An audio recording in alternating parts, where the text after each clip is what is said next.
In this quick tip video, we're going to show you how to replace the refill on a Schon classic machined ballpoint pen. Schon design pens are not your standard ballpoint pen.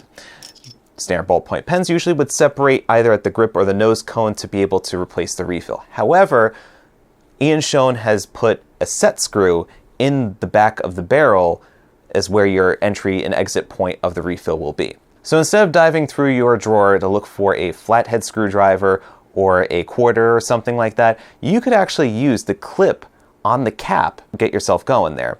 So you could just insert the lip of the clip into the slot and then turn counterclockwise, give it a couple turns, and then you could loosen it with your fingers and then remove the set screw. Make sure you keep it, of course.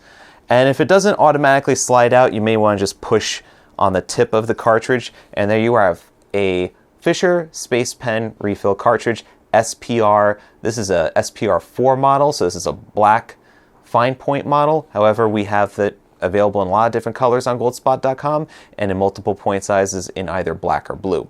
So you could find them at Goldspot, and what you could do is you could put in your new refill, thread the set screw back in, and then take the lip of the clip, turn the barrel clockwise till it's firmly set in there, and there you go. That is how to replace the refill on a Schon design classic machined ballpoint pen with a clip.